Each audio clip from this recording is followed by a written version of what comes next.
edition of Shakespeare's Coffee Break, the daily coffee break where your friendly neighborhood Shakespeare, that's me, brings on his friends, his familiars, his people that he looks up to, sometimes people he looks down on. I don't know. I'm going to have a talk with that Shakespeare guy. It's me. But we also enjoy some really good coffee. Let's have a nice noisy slurp right now. Yeah, that's some good internet audio. But friends, welcome. I do hope that you are enjoying the show. Send us in your comments. And if you're watching directly on the Shakespeare's Coffee Break Facebook channel, I can bring them up on screen, but I'm looking at all the different pages and everything, so I can bring your comments into the show. How have you been today? Having a good day? Getting everything done that you need to? Are you back at work? Or are you working from home? Or enjoying the Quarantina-palooza? I don't know. But it's a fantastic day. It's a beautiful day. And we are all here together. And thanks for being here with me. But friends, I have to, before I bring in this guest, thank some very wonderful people. Specifically, Barking Dogs brought to you by the Zenith Players. You can find them at zenithplayers.com and facebook.com/Zenith Players. The Zenith Players co-broadcast Shakespeare's Coffee Break and the various other things I do, such as my event shows, such as the upcoming Midsummer Night's Dream, A Gay Old Time, which will be on June 3rd. That is next Wednesday, and you can go to right here on my Facebook page to find out more information about that, contribute to the Indiegogo, and all that information is also in the show links. But let's find out where the barking dog is barking from. Because, friends, lords, ladies, gentles all, we need to bring in our guest from the Zenith Players, Sherlock Holmes or Mr. T.J. Reissner. I don't know. Hello, hooray! Hello. Yes. Are you Mr. Holmes or are you Mr. Reissner right now? Who should I be? Well, allow me to sound like James Lipton. I would like to now speak with Mr. Sherlock Holmes. Well, all right then. You've got Sherlock Holmes here. Mr. Holmes, how does it feel to genuinely feel like the smartest person in the room 90% of the time? Well, as Sherlock Holmes, it's just an ordinary day. How does it feel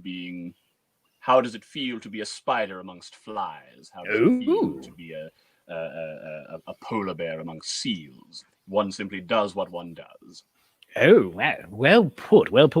And I have to ask, to be a Shakespeare Elizabethan writers.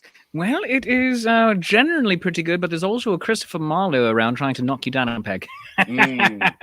But you have a Mycroft, Holmes, so there is that. You understand the struggle and the pain. It's nice to talk to another genius. It really is. One seldom gets the opportunity. Oh, very good. Well, so Mr. Holmes, I needs must ask you, and this is a serious question because I grew up in an era of time that was called Just Say No. And so I see you have your pipe there. Is it filled with tobacco or is it filled with opium, good sir? Well, sir, let us just say it is filled with the stuff that keeps me going. Oh, very good. And in that case, for me, it is bubbles. Yeah, right. Well, now, so T.J. Reissner, who is the man behind Sherlock Holmes, you are one of the founders of the Zenith Players, and you can be found online at zenithplayers.com, and also, of course, as I was saying earlier, facebook.com/Zenith Players. We have, I'd like to think, become reasonably good friends, not just acquaintances, these last several months of Quarantina-palooza. The Corona apocalypse. Yes. The stay-at-home situation. I don't know, but how did Zenith Players begin? Because your wife Claire is the artistic director. Yes. Yes, she's the artistic director. I am the technical director. I am technically a director. Essentially she has all these great artistic ideas, and I find a way to make them happen. That's usually how technical direction works. Yes, in a nutshell, that's what we do.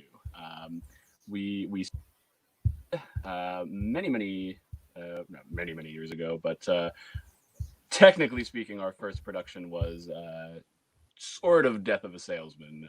We kind of that's when we started working together in this directorial capacity. It was not Zenith's first show, but it, to me, as far as the history of Zenith goes, is kind of the beginning of it. And it went very well. It was very well received, and we kind of decided, you know what, let's go for it. Let's do it. And, our first actual production was The Woman in Black. Ooh. Several years ago. Ah, yes. Now, The Woman in Black, what is... that sounds quite fascinating and titillating. What is that show about? That is... so there was a Daniel Radcliffe movie, The Woman in Black.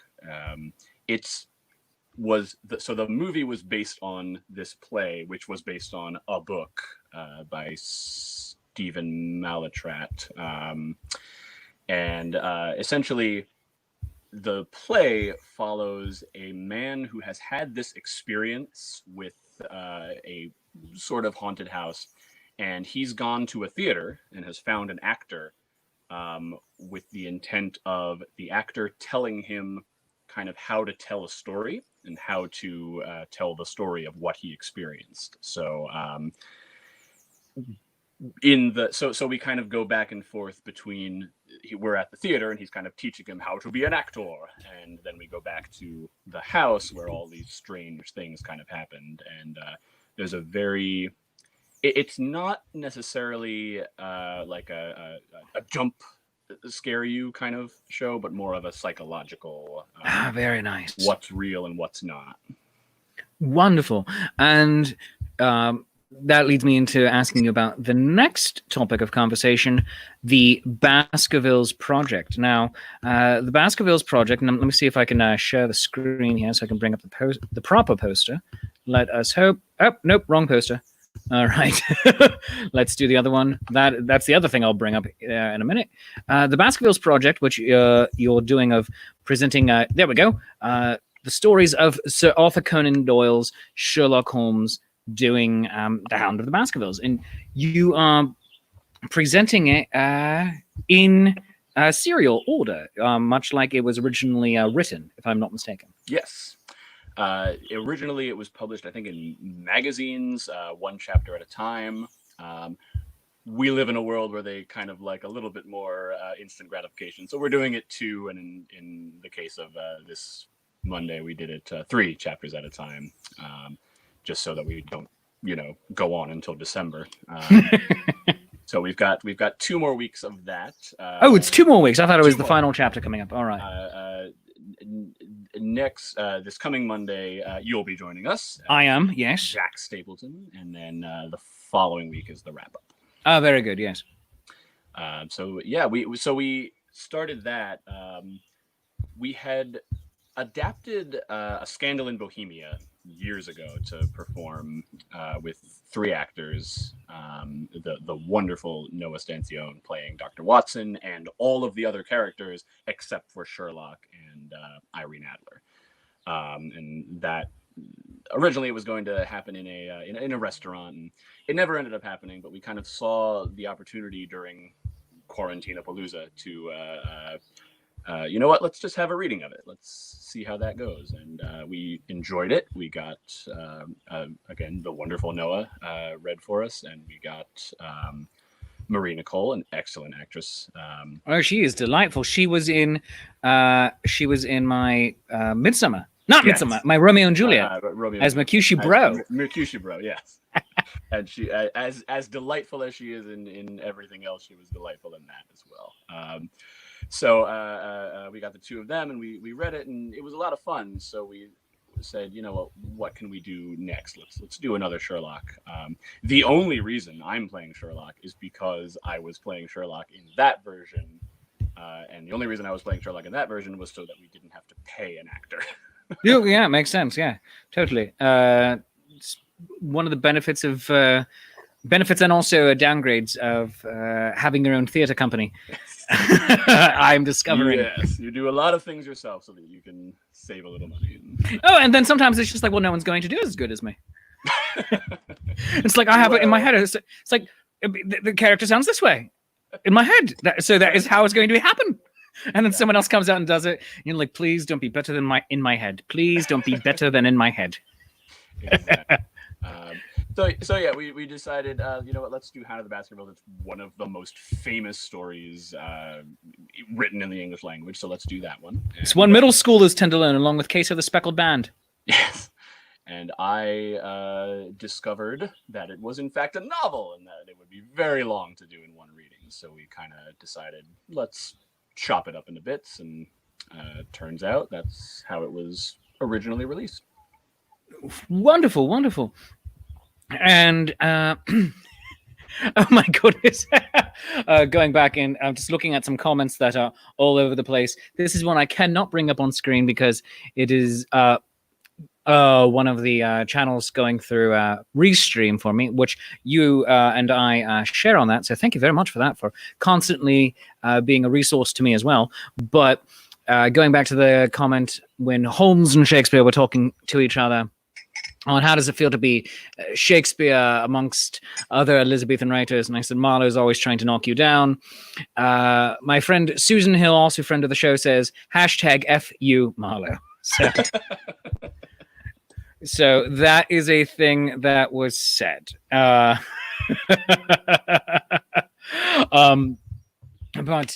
that is just delightful and wonderful. Now, for the Zenith Players, do you plan on doing, other than a project you and I had spoken of doing at some point in future, do you plan on doing anything else with Mr. Sherlock Holmes?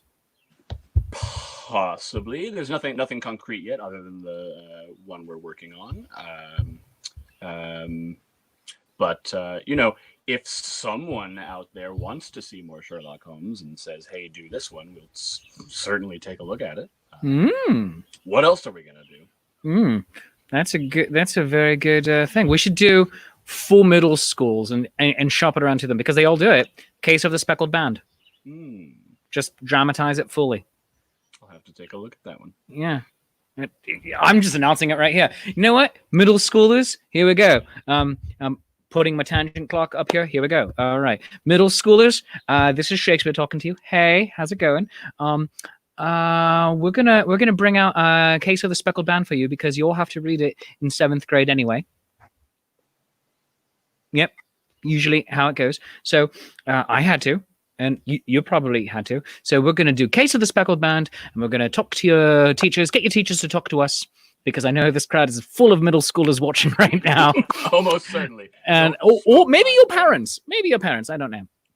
And come up and demand it, and we will bring you the Case of the Speckled Band as a project to watch for either a live stream, or we record it live, obviously, and then send it to you. So that's going to be a thing. All right. That probably went longer than a minute, but I don't care. It's my show. All right. And you're doing lots of other readings and stuff, and we're going to be talking about that in just a minute here, because first we've got to go and pay some bills. So stick around. TJ Reissner of the Zenith Players and the Baskervilles Project, which we're going to be talking a bit more in a few moments. But friends, just so you know, because I did say we have to pay some bills, we have to show some love to Hill Storage and Rigging Company. Hill Storage and Rigging Company in Middletown, Pennsylvania. No job too large or too small. Enjoy the peace of mind that comes from knowing your equipment is in skilled and experienced hands, with services from our machine movers and erectors in Middletown, PA. Established in 1967, Hill Storage and Rigging Company is a family-owned and operated full-service millwright serving industries in the Mid-Atlantic states and beyond. We are a woman-owned small business. Hours of operation are Monday through Friday, 7 a.m. to 5 p.m. Eastern Time. Available Saturdays and Sundays by appointment only. You can give them a call at 717-944-7676. That number again, 717-944-7676. Hill Storage and Rigging Company, no job too large or too small. Find them at hillrigging.com.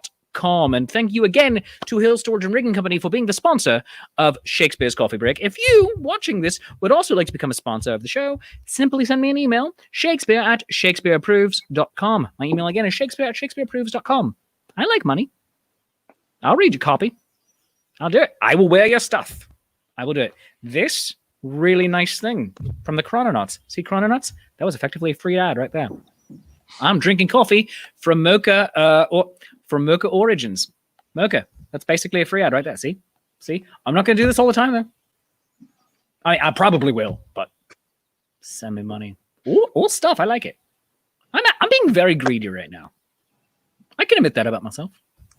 All right, anyway. Enough about me. Let's talk about me. Now, friends, please welcome to the show once again from the Zenith Players, Mr. TJ Reissner. Oh my God. I need to have like trumpets and everything queued up when I bring in a guest. There we go. So, what made you want to stop doing Shakespeare online? Because in addition to Holmes and whatnot, you are doing online productions of Shakespeare plays such as this coming Saturday, King Henry V. Online readings. So what made you want to do that? Well, we decided, Claire had this brilliant idea to kind of keep ourselves out there, keep ourselves present. We had to, we were in the middle of rehearsing a production of Twelfth Night in Antarctica. When, the everything that's going on started going on. And we had to postpone it right now, probably until September. At the earliest, I would say. At the earliest. We'll see what, everything is uncertain right now. So we'll see what the future brings. But we decided, you know what, we're not just going to shut down. Let's go online. Let's do some readings in Zoom. I know how to use Zoom, so let's give it a go. And then I learned that you could live stream directly from Zoom. So we said, let's do it. Let's keep ourselves out there with an audience and not just a bunch of actors in a room. And we started with Much Ado because that's a fun one. We decided to stick to comedies to start with. And we've been going, this is going to be week 11. Holy smoke. Henry V. Because you all started this right after coronavirus became massive here in the United States. Yeah, so March something? March 15th is when a lot of everybody really started lockdowns. And I want to say I think you did it that it was a weeknight that it happened. No. What was it, a Saturday? No, the first one was definitely a weeknight. I'm gonna pull up the date. I want to say it was a Wednesday.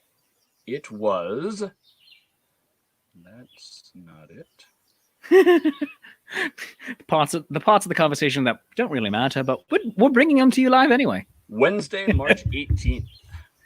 All right, so 3 days after lockdowns began, we did that one, and I was a member of that first cast. I was reading all the stage directions, but also I was the friar. Friar Francis. So that was nice. Friar.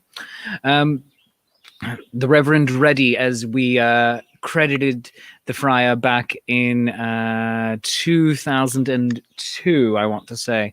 The very first Shakespeare production I was in was Much Ado About Nothing. Yes. Were you the friar? No. See, we had a woman as the friar, and we did it full modern dress. And so instead of Friar Francis, it was the Reverend Reddy, because Signor, yes, the alliterative factor, but also because Signor Leonato does have a line saying, "Here's the Reverend Reddy." Huh. And so instead of saying the Reverend is ready, here's the Reverend Reddy. Very interesting. Yes. And I was Dogberry for that first production at the tender age of 21 years old. So you did your first Shakespeare at 21. Yes, I did. Other than readings in class and whatnot, my first Shakespeare production I was in was with the Oyster Mill Playhouse in Camp Hill, Pennsylvania. And it was Much Ado About Nothing, and I was Dogberry. And we did it as I was a Southern sheriff. And I, for reasons fully surpassing understanding, elected to do it as Barney Fife, Southern sheriff. And so it went from ridiculous to slightly more ridiculous to let's just go full ridiculous. All right. Of course. Just full. We turned it up to 11. Like that. Genuinely. Yes. So I have to say, though, these Zenith Player readings, especially of your Shakespeare's, you are doing, I believe the phrase is the Lord's work with that, because you're bringing actors not just from around the Northeast, although I would say most of them are New Jersey, Pennsylvania, New York, but also around the freaking world, because you have actors in other parts of the country, full, not even adjoining states, adjacent, but in Texas, and I believe California has made an appearance.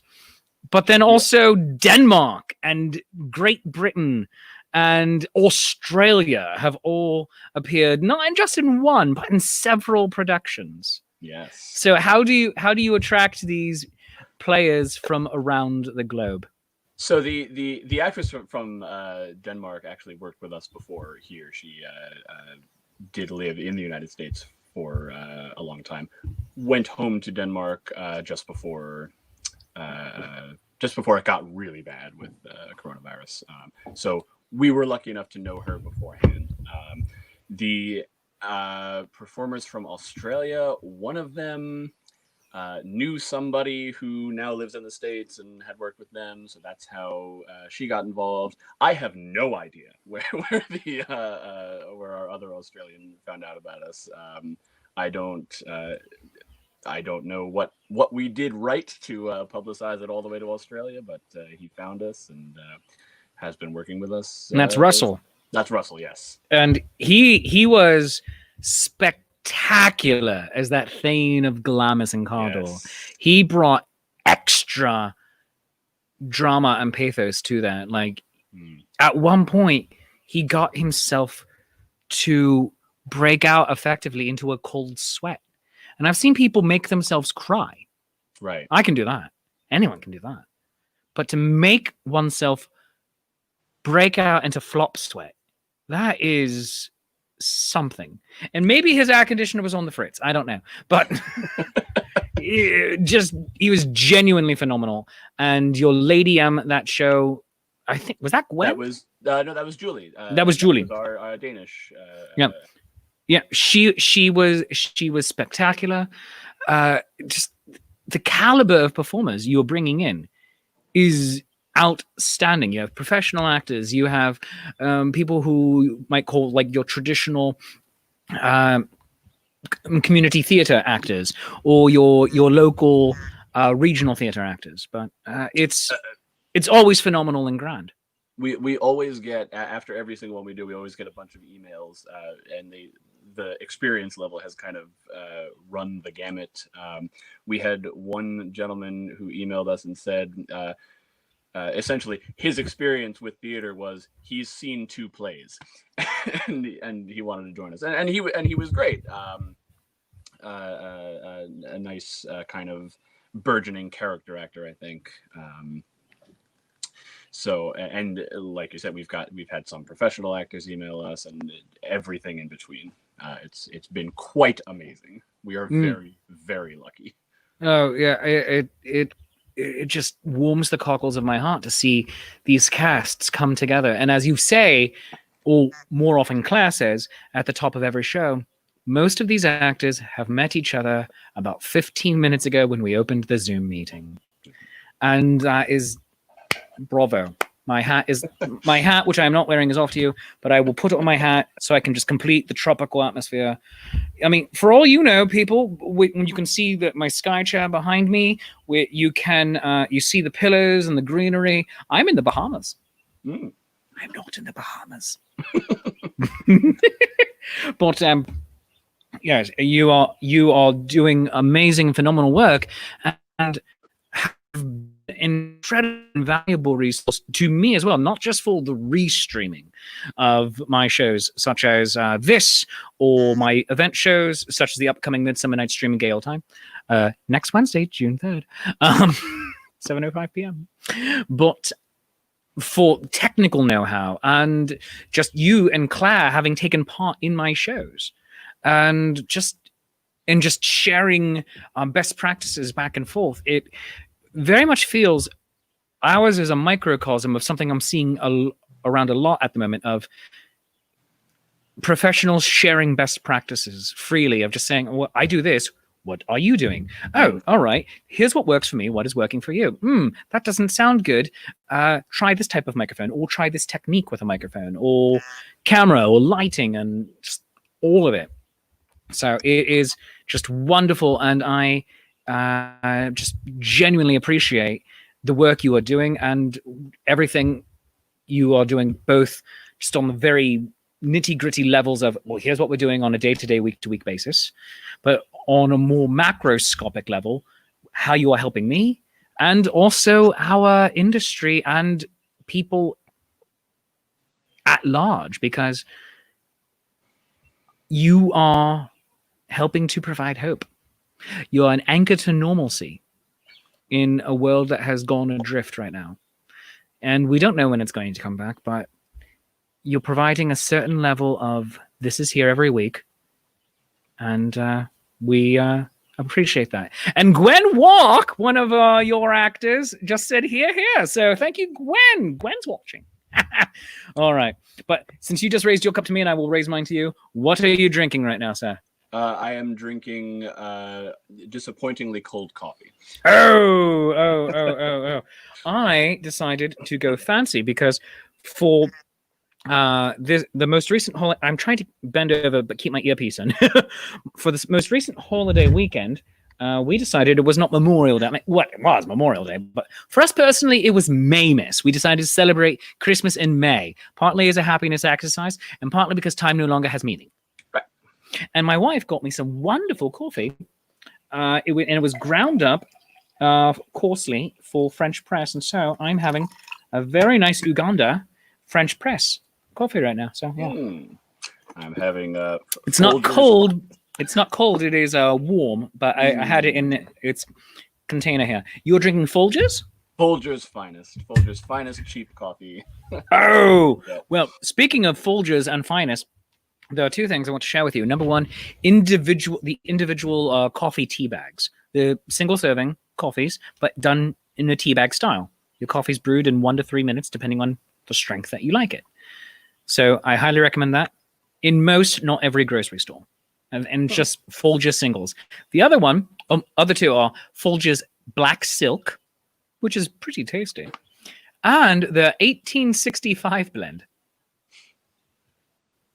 Yeah, the one that I believe Lincoln said it was good to the last drop, and then Maxwell House went and took that line and copyrighted it, so Folgers couldn't use it. That's amazing. I know. I've got to read that story. Oh yeah, it's wonderful and ridiculous, and it's grand. Sally Eldridge says that she likes cold coffee, or at least it's always cold by the time she gets to it. I sometimes like iced coffee, but more than iced coffee, I like a cold brew. Good cold brew coffee, like the nitro cold brew that they have at Starbucks.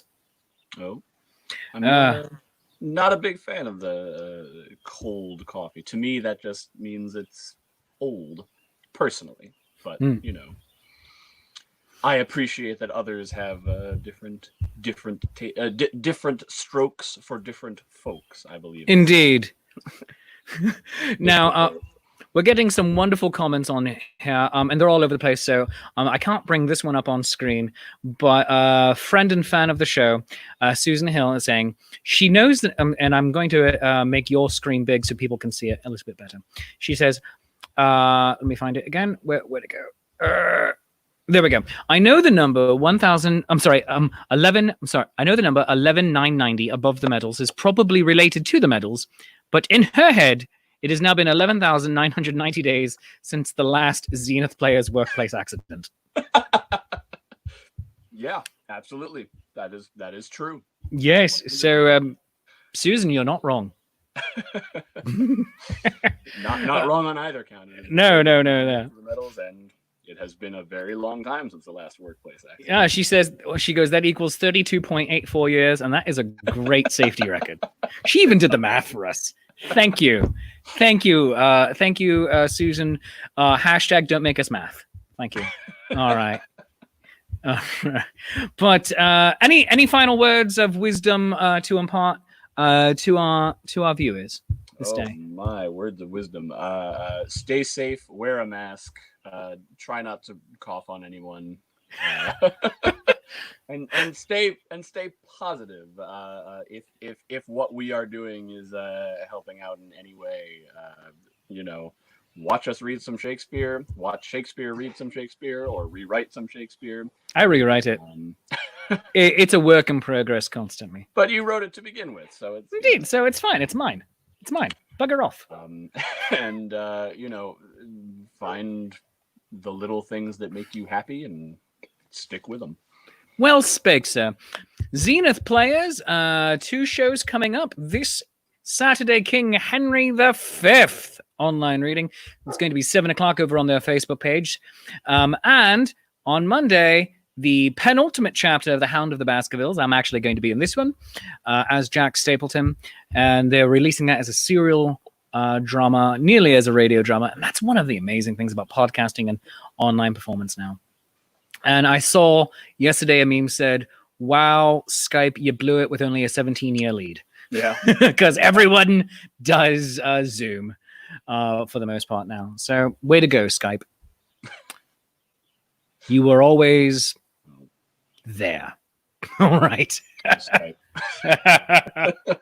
Oh, I mean, they're okay. They're okay. But it's amazing. Zoom on that. Zoom went from, if I remember, in February, about 100,000 users to, by the end of March, 10 million users. Yeah. It's like, good job, Zoom. All right. For sure. And knowing a little bit of the background of like what goes on in the background in Zoom, they had planned for extra capacity, but not to that extent. And now there's nearly 500 million Zoom users. Yeah. And there's updates coming out every third day. I mean, it's like, we got to fix this. We got to fix this. We got to fix this. No Zoom crashing. But I'm amazed it's been as smooth as it has. I know. I'm a very good job. I'm asking to be hacked at this point. I mean, not really, not really. Please don't hack me. But it's just a matter of time for how often I'm on it. But TJ Reissner and the Zenith Players, thank you for being here on Shakespeare's Coffee Break. And come back soon. We're going to talk about more stuff. And we'll nerd out and possibly use my absolute favorite hashtag, Suck at Derek Jacobi. Yes. Yeah, because he's wrong. Which he's brilliant, but he's wrong. Very good actor, not so good on the Oxfordian opinion. No. And I feel like he's just poking a bear with that one. Just like, I want to do it. Oh, what's Shakespeare over there in America going to say right now? Oh, what's he going to say? What's he going to say? He's going to say "suck at Jacobi" is what he's going to say. Yeah, that's what I'm saying. I'm saying "suck at Jacobi." Hashtag "suck at Derek Jacobi." There you go. Boom. What? Come at me, Derek Jacobi. Please, actually, that'd be fun. Yeah, I'll bring you on the show, and I will, Derek Jacobi, make such a to-do over you. Also tell you you're wrong, but then give you the opportunity to tell me that you're right. It's a very tempting offer. And then we'll become best friends and create a sitcom. What could go wrong? Absolutely nothing. This is what I'm saying. This is what I'm saying. See, the ideas are flowing. And this is how it works. All right. And your lovely wife, Claire, who's also the artistic director of the Zenith Players, is saying she can hear the Hound of the Baskervilles in the background. He is contributing from downstairs. The aptly named Sherlock. That makes me happy. That brings me joy. Well, we are going slightly longer than I wanted to go today. I wanted to have, as I was saying to TJ right before the show, I wanted to do the exercise of, can Shakespeare stay inside of half an hour? The answer today is no. But we're not too far over. But thank you very much, TJ. Please come back on the show anytime that you like. And now it's time to play some wrap-up. Make sure you, by the way, go and like the Zenith Players on Facebook, facebook.com/Zenith Players. And if you want to contribute to them, go to zenithplayers.com. Click the very attractive donation button. Thanks very much. Attractive button. It's a really attractive button. Oh, yeah. So, friends, that's basically Shakespeare's Coffee Break for today, May 27th. Holy smoke. It's May 27th. Next week is June. June starts on Monday. What's going on there? Probably just like the standard progression of the Gregorian calendar, but you know, I don't know. Wibbly wobbly, timey wimey, splurdy wordy, jammy baramy. Now, friends, if you'd like to support the show and me personally, you can go and buy me a cup of coffee. Go to coffee.com/Shakespeare. That's ko-fi.com/Shakespeare. And buy me a cup of coffee. You can also commission me to write you a sonnet while over there. I'm really loving that. It's one of the joys of my day in and day out now. At some point, I will get permission from Stephen to throw up the Baby Yoda sonnet that he commissioned from me. That one made me happy and was a joy to write. Also, you can become my Patreon of the arts by going to patreon.com/Shakespeare. Again, that's patreon.com/Shakespeare. And we're going to have a fun Patreon-only hangout soon. And we're just going to hang out in the room, ask questions, tell jokes, play stupid games, probably drink a lot of coffee. What I do. But also, things I did not do yesterday, I need to advertise upcoming shows, such as on Sundays, I am on Nat 21 Adventures, because a Nat 21 is the only thing better than a natural 20. It's a Dungeons & Dragons game with your favorite Renaissance performers, 7 p.m. to 11 p.m. Eastern Time every Sunday. Paolo Garbanzo is our dungeon master. Roger Awesome from the Lords of Adventure, Adamo Ignis, and Mab Just Mab join me, and I play a dwarven barbarian. I know. Coming up on next Wednesday, Midsummer Night's Dream, A Gay Old Time. It is the fourth production of my Social Distancing Players, which TJ is a member of, and it's going to be a lot of good times, a lot of good fun. Starring Claire Bohannick, the artistic director of Zenith Players, as Titania, Daniel Greenwolf as Oberon, Christina Koya from Chased Treasure as Helena, Molly Thomas from The Vixens on Guard as Hermia, and Jim Teasdale, who has worked with the Zenith Players, I believe. Also, he is an award-winning actor in New Jersey as Demetrius, Sam Eisenhuth as Lysander, and I will be playing me. You can also be in that show by going to the Indiegogo campaign, which you can find there in the show notes. $50 gets you a part in the show, if you so like. Puck was just snatched up, but fairy rolls are available. Peas Blossom, Mustard Seed, Cobweb, go forth, join the show. And also for $10, you can get a backstage pass for that show, which allows you to hang out with the actors before and after the show. And you see the actors 45 seconds before Facebook and YouTube do. So that'll be next Wednesday night, 7:05. Go to the Indiegogo campaign. Help pay the actors' salaries. Help keep live theatre alive.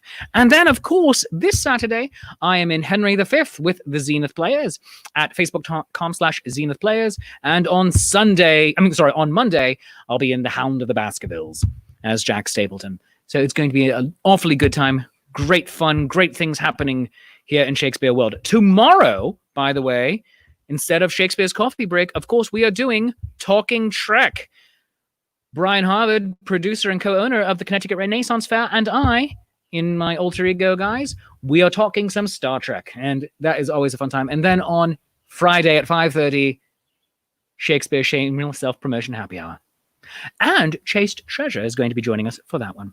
So, friends, thank you very much for joining me. Thank you to the Jackdaws for providing the theme song, which was at the top of the show. And if I can bring it back, yes, I can. So let us go out with some wonderful music from the Jackdaws. It's called Shakespeare Approves of this theme song because I'm incredibly creative with titles sometimes.